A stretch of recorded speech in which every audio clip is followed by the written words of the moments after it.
Hello everyone, मेरा नाम अंकित मिश्रा और आप देख रहे हैं क्रॉप रोटेशन। क्रॉप रोटेशन के इस वीडियो में मैं आज आपसे बात करने वाला हूं कि आखिर हमारा ये क्रॉप रोटेशन क्या होता है। बहुत सारे बच्चों ने मुझसे क्वेश्चन किया हुआ था कि सिट्रस कैंकर जो ट्रीटमेंट के बारे में बता दीजिए, और बहुत दफ़े बच्चे इस तरह के क्वेश्चंस करते हैं कि ट्रीटमेंट के बारे में बता दीजिए कि लेकिन मैं उनसे बस इतना ही कहना चाहूँगा कि मैंने एक वीडियो बनाया था इंटीग्रेटेड पेस्ट मैनेजमेंट, जिसमें कुछ बहुत ही कॉमन ऐसे पॉइंट्स थे जो कि आपको बताते हैं कि फंगस डिजीज़, बैक्टीरियल डिजीज़, इन सभी चीज़ों में उस वीडियो के अंदर मैंने ये सारी चीज़ें बताई हुई थी कि कौन से ऐसे कॉमन फीचर हैं जो कि आपको हर डिजीज़ के टाइम पे ध्यान देना है अगर आपको डिजीज़ को कंट्रोल करना है तो। ठीक है, इसके बारे में बताया तो आप जाकर के वीडियो में देख लीजिएगा इंटीग्रेटेड पेस्ट मैनेजमेंट का। बाकी स्पेसिफिकली अगर मैं बात करूँ तो सिट्रस कैंकर का जो डिजीज़ है, कैसे उसको कंट्रोल करना है, उसके लिए भी मैं वीडियो बहुत ही जल्द बनाने वाला हूँ। अगर हम बात करें क्रॉप रोटेशन की, तो जब मैं ये वीडियो बनाने की सोच रहा था सिट्रस कैंकर की, तो उसमें एक टर्म बार-बार यूज़ हो रहा था, crop rotation. Integrated pest management के अंदर भी मैंने क्रॉप रोटेशन टर्म का इस्तेमाल किया हुआ है, लेकिन मैं ये भूल गया था कि मुझे क्रॉप रोटेशन के बारे में बताना है। तो क्रॉप रोटेशन एक इस तरह का मेथड है जिसके अंदर हम बगैर किसी फंगिसाइड, इंसेक्टिसाइड का इस्तेमाल किए बगैर बस जो हमारे क्रॉप, जैसे कि मान लो एक फील्ड है, एक फील्ड के अंदर हम लोग एक ही क्रॉप अगर हर दफ़े लगाएँगे, तो जो हमारे इंसेक्ट हैं उनके प्रति बहुत ससेप्टेबल हो जाएँगे। मतलब कि कहने का मतलब कोई भी इंसेक्ट प्लांट को बहुत ही आसानी से हार्म पहुँचा सकता है, क्योंकि उसको पता होगा कि आने वाला प्लांट कैसा होगा, तो फिर उस हिसाब से वो पैथोजन तैयार होता है। लेकिन अगर हम क्या करते हैं कि क्रॉप को रोटेट करते हैं, तो पैथोजन से ही नहीं, बहुत सारी डिफिशियंसीज़ जैसे नाइट्रोजन डिफिशियंसीज़, वाटर डिफिशियंसीज़, आयंस डिफिशियंसीज़, ये तमाम तरह की डिफिशियंसीज़ से हम अपने प्लांट को बचा सकते हैं। क्योंकि बहुत सारे ऐसे प्लांट्स होते हैं जो कि बहुत ज़्यादा नाइट्रोजन को कंज़्यूम करते हैं खेतों के अंदर, ठीक है ना? लेकिन बहुत सारे ऐसे भी प्लांट होते हैं जो कि दूसरी तरफ नाइट्रोजन को फिक्स करते हैं, नाइट्रोजन को फिक्स करने की कैपेसिटी भी रखते हैं दूसरे नाइट्रोजिनस बैक्टीरिया या फिर इन तरह की चीज़ों के साथ में सिम्बियोटिक रिलेशनशिप रख करके, मतलब कि नाइट्रोजन को फिक्स करते हैं। तो बहुत सारे ऐसे प्लांट हैं जो नाइट्रोजन फिक्सेशन में भी ज़िम्मेदार होते हैं, मतलब कि नाइट्रोजन को एब्ज़ॉर्ब करने में भी ज़िम्मेदार होते हैं, और बहुत सारे ऐसे प्लांट हैं जो कि नाइट्रोजन को क्या करते हैं कि बिल्कुल ही ज़्यादा से ज़्यादा मात्रा में खर्च करते हैं, जिससे कि जो हमारी सॉइल होती है उसके अंदर नाइट्रोजन की कमी हो जाती है। तो इसीलिए जब हमें ऐसे प्लांट को लगातार अल्टरनेट में लगाते हैं कि एक ज़्यादा नाइट्रोजन ले रहा है, दूसरी तरफ एक नाइट्रोजन दे रहा है। तो जब हम इस तरह से क्या करते हैं कि एक बार देने वाले को लगाते हैं, फिर एक बार लेने वाले को लगाते हैं, फिर देने वाले को, फिर लेने वाले को, तो इस तरह नाइट्रोजन का एक बैलेंस बना हुआ रहता है, जिससे कि हमारा जो प्लांट है उसमें नाइट्रोजन की डिफिशियंसीज़ देखने में दोनों में नहीं मिलती है। तो कहने का मतलब ये है कि क्रॉप का रोटेशन के अंदर हम लोग बहुत सारी ऐसी विधियों, बहुत सारे ऐसे मेथड का इस्तेमाल करते हैं, जिससे कि हम लोग अपने प्लांट को क्या करते हैं, बचा सकते हैं कई तरह की डिफिशियंसी से। और उसमें करना कुछ नहीं होता, बस हमें एक ही फील्ड के अंदर पे एक साल के अंदर या फिर 2 साल के अंदर हमें क्या करना है कि अगर हमने उस फील्ड के अंदर पैडी लगाया है, तो उसमें कुछ टाइम के बाद हमें व्हीट लगाना चाहिए, फिर उसमें कुछ टाइम के बाद हमें मूँग लगाना चाहिए। मतलब कि हमें जो क्रॉप है उसको एक साइकिल में क्या करते रहना चाहिए, रोटेट करते रहना चाहिए अल्टरनेट में, कभी ये, कभी ये, कभी ये, कभी ये, ठीक है? तो इस तरीके से जब हम किसी साइकिल में इसको एक रेगुलेट करते रहते हैं, तो ये सारे प्लांट हमारे सॉइल के लिए कुछ लेते हैं, तो कोई प्लांट कुछ देता है। तो इस तरीके से रहने पे उस प्लांट के अंदर बहुत सारी डिफिशियंसीज़ देखने को नहीं मिलती, और भी बहुत सारी इंपॉर्टेंट चीज़ें हैं जो आप क्रॉप रोटेशन के अंतर्गत पढ़ोगे। तो यहाँ पे मैंने काफ़ी रिटेल मटेरियल लिखा है, तो जो बच्चे ये सोच रहे हो बीएससी के अंदर कि उनको मटेरियल लिखने के लिए नहीं मिलता, तो इस चीज़ को भूल जाइए। मेरा स्लाइड बनाने, देखिए ये सारी चीज़ मैं बोर्ड पे भी डिस्कस कर सकता हूँ, पर बोर्ड पे क्या है ना कि बहुत सारा मैं लिख नहीं सकता हूँ। तो वहाँ पे आपको नोट्स जो है वो या तो आप मेरे लेक्चर को लगातार सुनते रहिए, लेकिन यहाँ पे मैं आपको सीधी-सी नोट्स भी देता हूँ, ताकि आप समझते रहो। और ये नोट्स की सबसे ख़ास बात ये होती है कि ये नोट्स आप अभी मेरे साथ पढ़ोगे, समझोगे, जिससे कि आपके नोट्स के लिए, मतलब नोट्स बनाने के लिए काफ़ी ज़्यादा आसान हो जाता है, साथ में आपको मिल भी जाते हैं नोट्स। तो बीएससी के जो भी बच्चे हैं ना यार, सारे सेकंड ईयर के टॉपिक के वीडियो बने हुए हैं, देखो, शेयर करो। और एक चीज़, जो भी नए सब्सक्राइबर जुड़े हुए हैं उनके पास में नोटिफ़िकेशन नहीं जाती है मेरे भाई, तो आप लोग प्लीज़ जो है सब्सक्राइब करने के बाद वहाँ पे घंटी वाला बेल आइकन को ज़रूर दबाया करिए, क्योंकि नोटिफ़िकेशन नहीं जाती तो इंस्टेंटली व्यू नहीं आते हैं, तो चैनल पे काफ़ी इफ़ेक्ट पड़ता है। तो इस चीज़ को भी आप लोग ख ख़्याल रखा करो, क्योंकि मैं बोलना भूल जाता हूँ यार, ये सब चीज़ें मैं बोल नहीं पाता हूँ, पर आप लोग ध्यान रखा करो। आगे की बात करते हैं, यहाँ पे क्रॉप रोटेशन मतलब रिपीटेड कल्टीवेशन ऑफ क्रॉप और crops and follow the certain sequence on the same land. मतलब एक ही लैंड के ऊपर हम लोग क्या करें कि एक सेम सीक्वेंस, एक कुछ सीक्वेंस बना लें, एक कुछ टाइम पीरियड बना लें कि हमें इतने टाइम पैडी लगाना है, फिर वीट लगाना है, फिर मूंग लगाना है। जब हम इस तरीके से कई क्रॉप एक ही फील्ड में लगाते हैं तो इस तरीके के रोटेशन को हम लोग कहते हैं क्रॉप रोटेशन। क्रॉप रोटेशन में यहाँ पे एग्जाम्पल बोला है, जैसे राइस है, व्हीट है, मूंग है, ठीक है ना, पैडी है, व्हीट है और मूंग है। इसको हमने क्या किया कि एक ही खेत में कभी पैडी लगा दिया, कभी व्हीट लगा दिया, कभी मूंग लगा दिया। इससे हमारे जो प्लांट्स हैं, जो हमारी फसलें हैं, उनको काफ़ी मदद मिलती है। और इस तरीके से इसी को कहते हैं कि हमें आफ्टर ईयर आफ्टर हमें ये जो क्रॉप्स हैं इनको रोटेट करती रहनी चाहिए। कभी हमें पैडी लगा देना चाहिए, कभी हमें व्हीट लगाना चाहिए, कभी हमें मूंग लगाना चाहिए, ठीक है। तो इस तरीके से करने पे हमारे लिए क्या क्या चीज़ें फ़ायदेमंद साबित होती है उसी के बारे में हम लोग क्रॉप रोटेशन को पढ़ेंगे। और वही मेन हमारा क्रॉप रोटेशन का प्रिंसिपल भी कहलाएगा। तो यहाँ पे अगर आप सबसे पहले देखो तो सबसे पहले मैंने ये जो डायग्राम लिया हुआ है, ये डायग्राम बहुत ही इंपॉर्टेंट और बहुत ही ज़्यादा ज़रूरी है। तो इस डायग्राम को आप लोग बहुत ही ध्यान से देखेंगे, ठीक है। तो यहाँ पे सबसे पहले एक खेत है और एक खेत में मैंने लगा हुआ है गेहूं। अब यहाँ पे क्या हुआ कि गेहूं को माना जाता है, जो वीट होता है उसको माना जाता है कि जो वीट है वो बहुत ज़्यादा नाइट्रोजन को कंज्यूम करता है। और जब वो नाइट्रोजन को बहुत ज़्यादा कंज्यूम करेगा तो जाहिर तौर पे वो बहुत जो हमारे जो सॉइल के अंदर जो नाइट्रोजन है वो उसकी क्या हो जाएगी, कमी हो जाएगी। और आपको पता है कि जो नाइट्रोजन है वो प्लांट ग्रोथ के लिए बहुत इंपॉर्टेंट होता है। लेकिन सारे प्लांट के अंदर नाइट्रोजन को फिक्स करने, एटमॉस्फेयर में तो 70% नाइट्रोजन है ना। नाइट्रोजन फिक्सेशन टॉपिक बहुत इंपॉर्टेंट है, वीडियो ऑलरेडी है, जाकर के देख लेना सब लोग। तो अब बात करते हैं।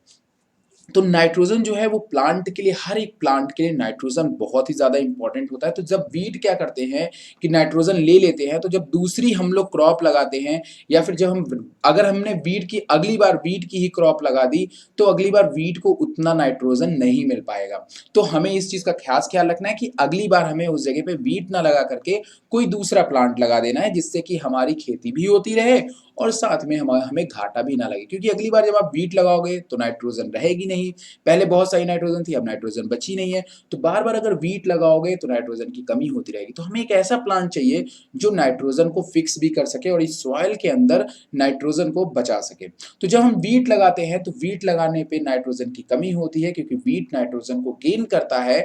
लेकिन जब हम कुछ ऐसे प्लांट का इस्तेमाल करते हैं, तो जैसे कि हमारे लेग्यूम्स, तो ऐसे प्लांट जो होते हैं वो क्या होता है कि उनके अंदर नाइट्रोजन को फिक्स करने की कैपेसिटी होती है।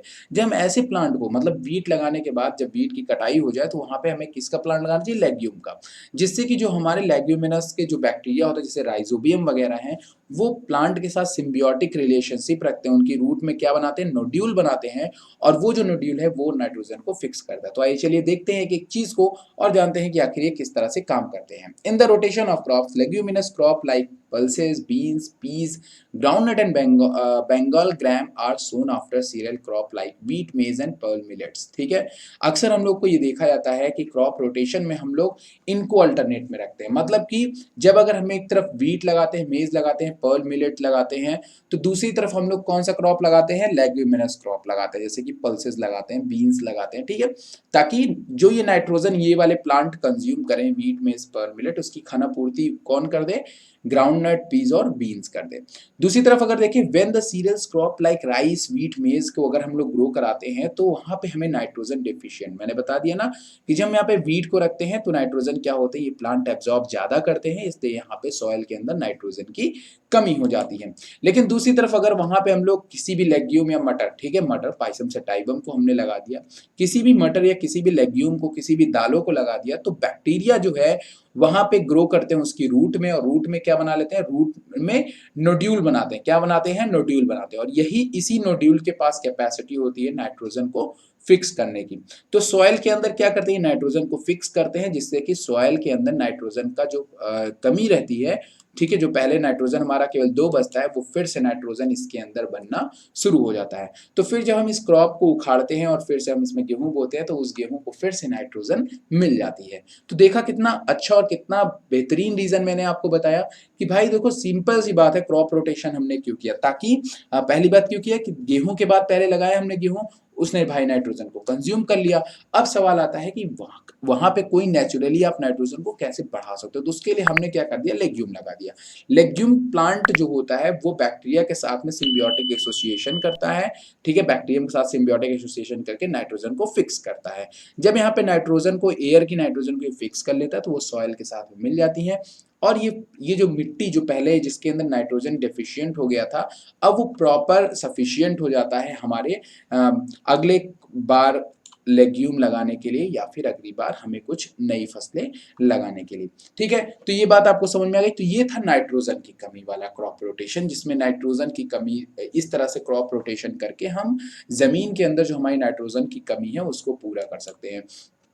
एक दूसरी तरह का जो होता है क्रॉप रोटेशन में मदद, वो होती है the exhaustive crop are grown alternately with the less exhaustive crops to restore the fertility of the soil. ठीक है, मतलब सॉइल की उर्वरा शक्ति बढ़ाने के लिए हम लोग क्या करते हैं कि एक बार ज्यादा एग्जॉस्टिव क्रॉप को लगाते हैं और एक बार कम एग्जॉस्टिव क्रॉप को लगाते हैं। अब सवाल आता है सर एग्जॉस्टिव क्रॉप क्या है? कुछ नहीं यार, सिंपल सी बात है, जो एग्जॉस्टिव क्रॉप होते हैं ये क्रॉप न्यूट्रिशन बहुत ज़्यादा लेते हैं, बहुत ज़्यादा अमाउंट में न्यूट्रिशन लेते हैं, जिससे कि जब हम लोग क्या करते हैं कि ऐसे क्रॉप को लगाते हैं तो जितना न्यूट्रिशन हम उनको देते हैं, अपने उस क्रॉप को देते हैं, वो सबका सब कंज्यूम कर ले जाते हैं।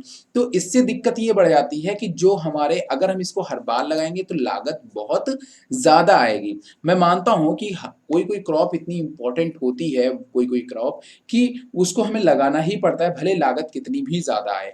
लेकिन हमें क्या करना चाहिए कि अगर हमने इस प्लांट को लगा दिया है पहले, ठीक है ना, इस प्लांट को हमने अभी भी लगाया हुआ है और एग्जॉस्टिव प्लांट जो बहुत ज़्यादा न्यूट्रिशन ले रहा था उस पर हमने पैसे लगा दिए, तो अब की बार हमें क्या करना है कि दोबारा उस प्लांट को नहीं लगाना, क्योंकि उस सॉइल के अंदर ऑलरेडी न्यूट्रिएंट्स बचा हुआ है, इतना भी पूरा खाली नहीं हुआ न्यूट्रिएंट्स, हाँ, पर इतना न्यूट्रिएंट नहीं कि दोबारा हम उस प्लांट को लगा सके। ठीक है ना, तो इस कंडीशन में हम कर सकते हैं कि हम कोई एक ऐसा प्लांट वहां पे लगाए फील्ड के अंदर जो कम ही न्यूट्रिशन, जितना भी न्यूट्रिशन बचा हुआ है सॉइल के अंदर, उससे वो काम चला ले। तो इसमें भी हमें पल्सेस जो है, और जो ऑयल सीड प्लांट है, जो ऑयल प्रोड्यूसिंग प्लांट है, ऐसे प्लांट जो हैं हमारे आते हैं लेस एग्जॉस्टिव में, मतलब ऐसे प्लांट को कम खाना चाहिए होता है हमारे सॉइल से। ठीक है, समझ में आ रही मेरी बात की नहीं? सबसे पहले हमें क्या करना होता है कि भाई कुछ ऐसी क्रॉप है जिसकी हमें बहुत ज़रूरत है, ऐसे क्रॉप जैसे शुगर केन हो गया, पोटैटो हो गया, ठीक है, ये सब ऐसे प्लांट है जिन जो कि हाई एग्जॉस्टिव, मतलब कि इनको बहुत ज़्यादा न्यूट्रिशन चाहिए सॉइल से, ठीक है ना। लेकिन जब हम इनको लगा दिया, भाई ज़रूरी भी है शुगर केन और पोटैटो ज़रूरी भी है, लेकिन जब अगर हमने इसको लगा दिया तो ये सॉइल की जो न्यूट्रिएंट्स है उसको पूरी तरह कंज्यूम करने की कोशिश करते हैं। तो अगली बार अगर हम इनको लगाएंगे तो भाई सॉइल में न्यूट्रिशन लेवल बहुत लो हो रहेगा। तो इससे अच्छा ये है कि हम ऐसे क्रॉप को लगाएं जो कि न्यूट्रिशन लेवल लो पे ही ग्रो कर जाएं प्रॉपर। तो उसके लिए हम लोग क्या कर लें, ऑयल और सीड पल्सेस। तो अगर हम वहाँ पे किसी प्लांट के अंदर पोटैटो और शुगर केन लगाते हैं तो अगली बार हमें उसमें क्या लगाना है, अगली बार उसमें हमें किसी ऑयल सीड और या फिर पल्सेस प्लांट को लगाना है। Continuous cultivation of exhaustive crop in the same land leads to gradual reduction of soil fertility or nutrient status in the soil।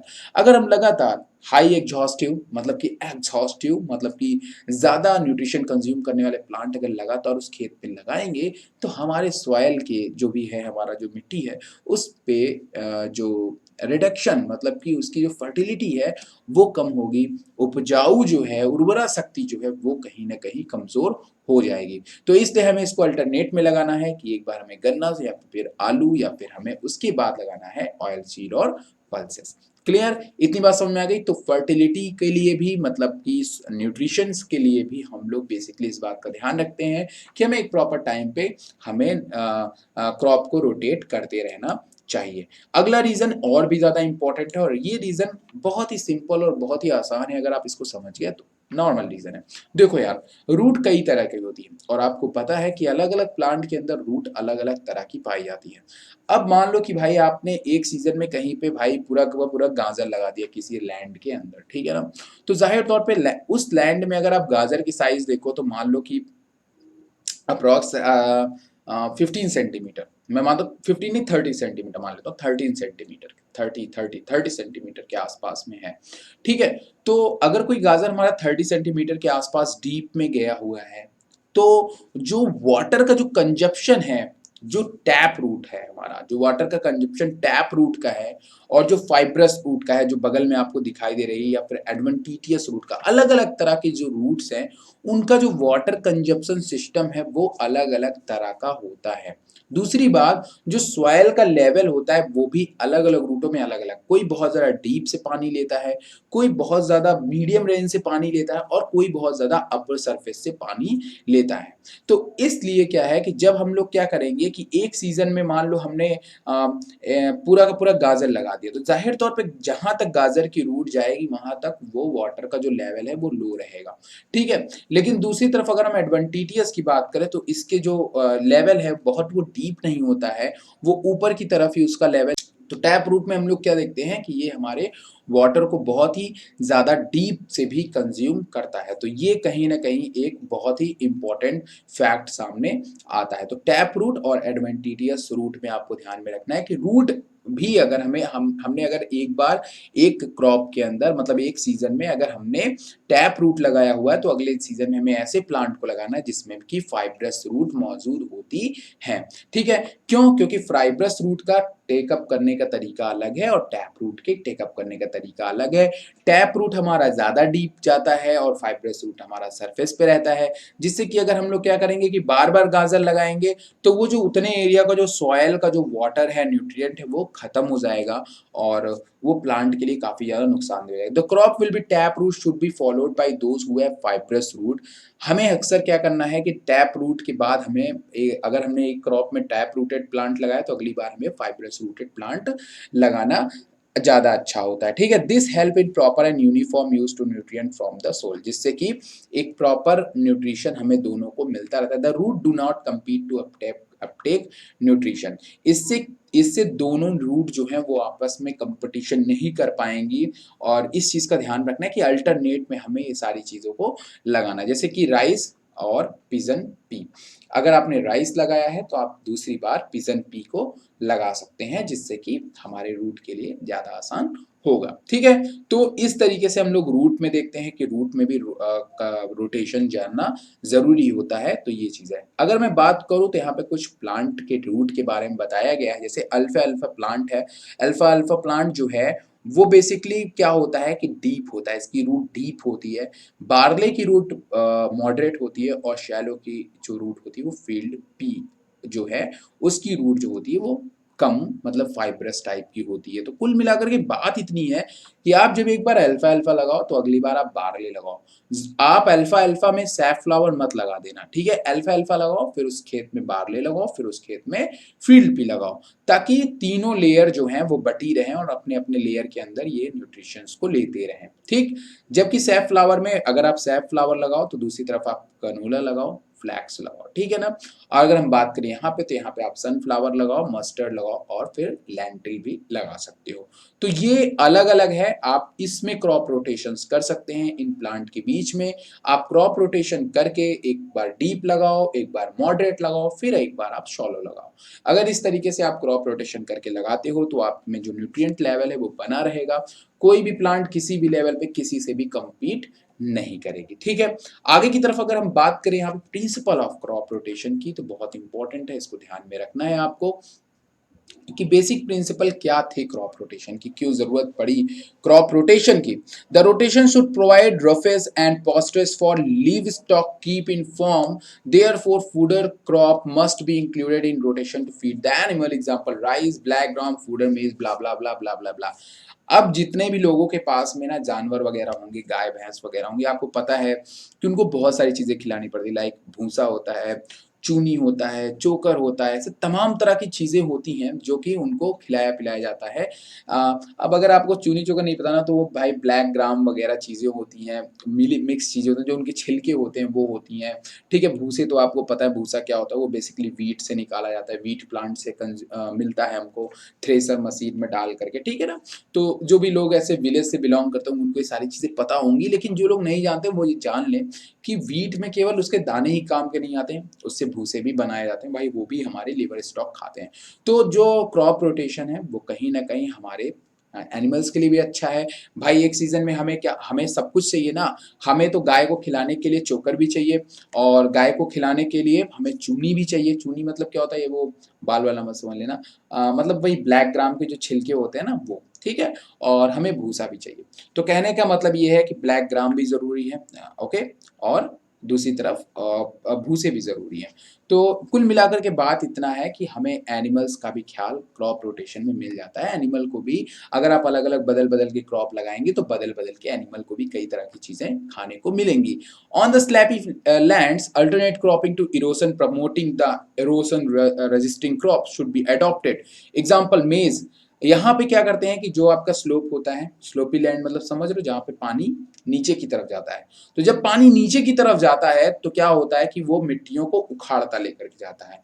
तो बहुत सारे ऐसे प्लांट होते हैं स्लोपी लैंड पे, क्या होता है कि जो ऊपर से प्लांट में आते हैं ना वो लैंड पे कभी-कभी मिट्टियाँ जो गिरती हैं, जो इरोज़न होता है वो अच्छा भी होता है और कभी-कभी वो खराब भी होता है। तो बहुत सारे ऐसे प्लांट होते हैं जो कि उसको प्रमोट कर देते हैं, बहुत सारे ऐसे प्लांट होते हैं जो उसको कंट्रोल कर देते हैं। तो मान लो कि अगर आपने एक सीज़न में मेज़ लगा दिया और वो इरोज़न को प्रमोट कर रहा है, तो आप अगले सीज़न में ऐसे प्लांट लगाओ जिससे कि इरोज़न कंट्रोल हो। जिससे पता चला पूरा पहाड़ ही नीचे ना चला आए। कहने का मतलब ये है कि आपको इरोज़न को कंट्रोल करने के लिए आप इस तरह से दोनों प्लांट के बीच में क्रॉप को रोटेट कर सकते हो। लाइक मेज़ और काउपी ग्रीन ग्राम को रोटेट कर सकते हो अपने अकॉर्डिंग, आपको क्या चाहिए, ठीक है? तो अगर आप मेज़ लगाते हो तो भाई ये इरोज़न को प्रमोट करते हैं क्योंकि इनकी जो रूट होती है वो बहुत ज़्यादा फैली नहीं होती, जिससे ये मिट्टियों में पकड़ नहीं बना पाते हैं, ठीक है? ये मिट्टियों में बहुत अच्छी पकड़ नहीं बना पाते हैं। जबकि दूसरी तरफ अगर हम बात करें काउपी या ग्रीन पी, तो ये रेज़िस्टेंट होती हैं, ये मिट्टियों पे अच्छी तरह पकड़ बनाती हैं मिट्टियों पे, जिससे कि ये इरोज़न रेज़िस्टिंग होती हैं। अगर हम बात करें अंडर ड्राई लैंड और limited irrigation condition, drought tolerate crop like jowar, bajra, in low lying food prone areas, water restraint tolerant crop, paddy, blah blah blah blah blah blah blah blah blah. कहने का मतलब ये है कि बहुत सारे ऐसे प्लांट हैं जो कि हमें ड्रॉट कंडीशन में देखने को मिलते हैं। ड्रॉट कंडीशन को वो टॉलरेट कर जाते हैं, ग्रो करते हैं ड्रॉट कंडीशन में। और बहुत सारे ऐसे प्लांट होते हैं भाई जो कि टॉलरेट नहीं कर सकते, उनको पानी चाहिए ही चाहिए, वाटर की बहुत ज़्यादा ज़रूरत है। तो इस समय हमें क्या करना है सर, क्रॉप रोटेशन बहुत ही इस टाइम पे क्रॉप रोटेशन बहुत ही ज़्यादा मदद करता है कि आप जब आपका ऐसा टेम्परेचर हो कि भाई वो गर्म टेम्परेचर के अकॉर्डिंग आप क्रॉप रोटेशन कर सकते हो। फील्ड आपके पास में एक ही है, तो आप क्या कर दो कि जिस समय आपको लगे ड्रॉट कंडीशन में है तो आप ज्वार बाजरा लगा दो। जिस समय आपको लगे कि भाई हमारे पास पानी अच्छा है तो हमें वहाँ पे राइस वगैरह या फिर पैडी जूट वगैरह लगा देना चाहिए। तो ये क्रॉप रोटेशन के पॉइंट है जिसको करके हम लोग क्या कर सकते हैं कि क्रॉप रोटेशंस का पालन करवा सकते हैं। एडवांटेजेस की बात करूँ तो एडवांटेजेस यार देखो बहुत सारी हैं। पहली बात तो क्रॉप रोटेशन करके आप विभिन्न तरह की फसलों को उगा सकते हैं। दूसरी बात यहाँ पे है overall increase yield of crop due to maintenance of proper physical condition of soil and blah blah blah. कहने का मतलब ये है कि अगर आप क्रॉप रोटेशन करते रहोगे तो आपकी मिट्टी की जो सॉइल की जो फर्टिलिटी है वो कभी खत्म नहीं होगी, जिससे कि आपको एक सही टाइम पे सही फसल मिलती रहेगी। Rotation of the crop help in saving nitrogenous fertiliser, yes very good. अगर आप लगातार एक ही क्रॉप को एक ही फील्ड में लगाओगे तो आपको ज़्यादा यूरिया, ज़्यादा चीज़ें देनी पड़ेंगी, जो कि आज हमारे किसान यही कर ही रहे हैं क्योंकि उनको कोई क्रॉप रोटेशन बताने वाला नहीं है। जो भी नए बन रहे हैं, मेरे जैसे जो किसान बनेंगे ना सब बड़े होकर के, तो भाई अभी देखो हम लोग ना एकदम धमाल मचाने वाले हैं। मुझे तो क्रॉप रोटेशन पता होगी, पर अगर आपको नहीं पता है तो ज़रूर बताइए। अगर आप अपने आस-पास के एरिया में देख रहे हो, अपने नॉलेज को फैलाओ कि पूछो अपने जो भी लोग किसान हैं आस-पास आपकी खेती कर रहे हो, उनसे पूछो कि आप लोग ऐसा क्यों करते हो? देखो वो क्या बताते हैं, मज़ेदार आंसर देंगे। उनको ये नहीं पता होगा उसको क्रॉप रोटेशन कहेंगे। पर येस, ये मैं ज़रूर आपसे कहूँगा कि जो भी फसलों को बदलता होगा उसकी पता होगा कि उसकी इम्पोर्टेंस क्या है। वो कहेगा आपसे कि यार यूरिया जो है वो हमें कम यूज़ करनी पड़ती है, पर उसको ये नहीं पता कि क्यों कम यूज़ करनी पड़ रही है, ठीक है? पर इसको ये आपको पता है। तो यहाँ पे हम लोग बात करेंगे कि नाइट्रोजन फर्टिलाइज़र की ज़रूरत नहीं पड़ती क्योंकि क्रॉप रोटेशन किया था आपने, मैंने बताया क्यों नहीं पड़ती है ज़रूरत। उसके बाद यहाँ पे क्या है कि rotation of crop help in weed control and pest control, blah, blah, blah. वही मैंने कहा कि भाई अगर आप रोटेशन को क्रॉप करते रहोगे ना, तो फिर जो चूज़ी वाले, चूज़ी मतलब जो चूज़ करते हैं पैथोजन, ऐसे पैथोजन जो कि भाई उनको गेहूँ ही खाना पसंद है। तो भाई एक बार अगर उनको गेहूँ नहीं बना मिला ना, तो वो अगली बार वो खेत में मर जाएँगे, ठीक है ना? समझ रहे हो? उनके स्पोर्स अगर पड़े हुए हैं और वो गेहूँ का वेट कर रहे हैं, तो वो वहीं मर जाएँगे। मतलब कि उनके लिए आप खेत में कुछ भी नहीं दे रहे हो। तो इस कंडीशन में उनके लिए आप कुछ नहीं दोगे तो वो खत्म हो जाएँगे। तो हम क्रॉप रोटेट करते रहेंगे तो जो चूज़ी मतलब जो किसी स्पेसिफिक होते हैं जो भी पैथोजन वो खत्म हो जाएँगे, वो वहाँ खेतों में दिखाई नहीं देंगे। There are regular flow of income over the भाई सिंपल सी बात है। ये रेगुलर फ्लो होता है। आप अगर एक सीज़न में कुछ अलग चीज़ बोते हो, दूसरी सीज़न में अलग चीज़ बोते हो, तो हर दफ़े आपको कुछ नया मिलता है और जिससे कि आपको घाटा लगने के चांसेस बहुत ही कम हो जाते हैं। Proper choice of crop rotation help to prevent soil erosion भाई सिंपल सी बात है। कुछ आप ऐसे प्लांट को लगाओ जो कि सॉइल इरोजन को रोकते हैं, तो भाई सॉइल इरोजन रुक जाएगा। It supplies various need to farmer and his cattle भाई बहुत ज़रूरी है। जैसा कि मैंने कहा कि एनिमल्स के लिए भूसा भी उतना ज़्यादा ज़रूरी है, वरना दूध कैसे है? चोकर उससे तो दूध बढ़ता ही है और चूनी का भी इस्तेमाल करते हैं जिससे उनकी हड्डियाँ, बोन्स और बहुत तमाम तरह की चीज़ें मजबूत होती हैं। तो ये सभी चीज़ें हमारे कैटल के लिए ज़रूरत है क्योंकि कैटल जो है ना, वो थोड़ा नहीं खाता, वो बहुत खाता है। तो ये सारी चीज़ अगर आप उसको रोटी खिलाओगे ना, तो आपको खुद खाने के लिए कुछ नहीं बचेगा। तो ये सारी खुराक होती है उनकी, ये सब उनका भोजन है। जैसे आप अपने लिए गेहूँ बनाते हो, तो उनके लिए वो भूसा बनता है। तो उतना ही ज़्यादा ज़रूरी है कैटल के लिए भी होते हैं, तो इस चीज़ का भी अब बीमार अगर हो गया प्लांट आपका, प्लांट खराब हो गया, कम हो गया, छोटा हो गया, नन्हा हो गया, तो एनिमल्स के लिए क्या मिलेगा? भूसा मिलेगा ही नहीं उस प्लांट से, है ना? तो एनिमल्स के लिए भी हमें क्रॉप रोटेशन ज़रूरी होता है ताकि उनको भी सप्लाइज़ मिलती रहें। Crop rotation aids diversity to form different crop rotations. यार सिंपल सी बात है, जब हम लोग क्या करते हैं कि क्रॉप को रोटेट करते हैं तो उसमें हमें काफ़ी डाइवर्सिटी फार्मर के लिए भी देखने को मिलती है। अब अगर हम लोग बात करें यहाँ पे डिफरेंट क्रॉप रोटेशन, तो आप इन क्रॉप रोटेशन को अपने नॉर्मल लाइफ में कर सकते हो, देख सकते हो। जैसे कि अगर हम लोग बात करें तो यहाँ पे कॉटन है, कॉटन को हम लोग ग्राउंड नट से करा सकते हैं। जब कॉटन लगाओ तो बाद में ग्राउंड नट लगाओ। दूसरा राइस, ग्राम या फिर सनफ्लावर लगा सकते हो। हाइब्रिड ज्वार लगाया हुआ है तो उसके बाद आप व्हीट, ज्वार और ग्राम लगा सकते हो।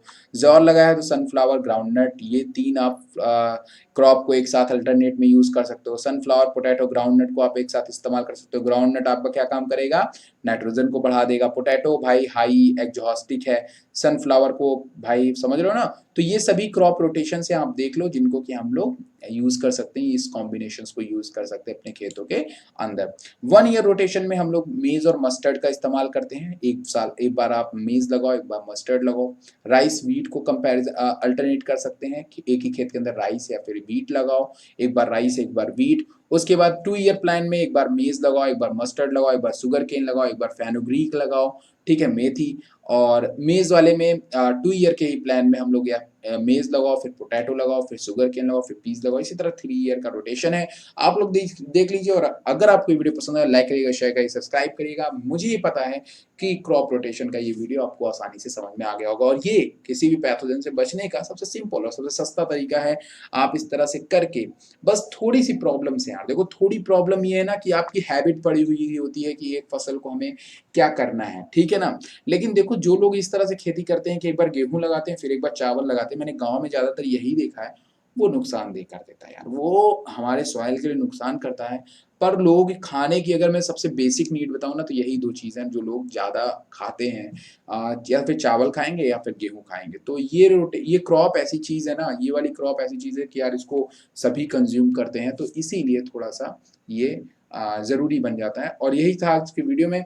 और एक बात आपको जो मैं बताना चाहूँगा कि यार आप लोग सब्सक्राइब करते हो, सब्सक्राइब करने के बाद बेल आइकन पे प्रेस नहीं करते हो जिससे कि लेटेस्ट अपडेट आपको नहीं मिलती, आप लेटेस्ट व्यू नहीं देते हो जिससे कि चैनल ग्रो नहीं करता यार, ठीक है? तो फैमिली की तरह पेश आओ थोड़ा-सा और चैनल को सब्सक्राइब किया करो, लाइक किया करो, कमेंट्स किया करो, क्वेश्चन पूछा करो, क्वेश्चन दिया करो। आप ही के क्वेश्चन से मैं किसी भी क्वेश्चंस को पिक करता हूँ, बताता हूँ, तो क्रॉप रोटेशन आप ही के क्वेश्चंस में से एक था। आशा है आपको वीडियो पसंद आया, पसंद लाइक करिएगा, शेयर करिएगा, सब्सक्राइब करिएगा। Thank you very much.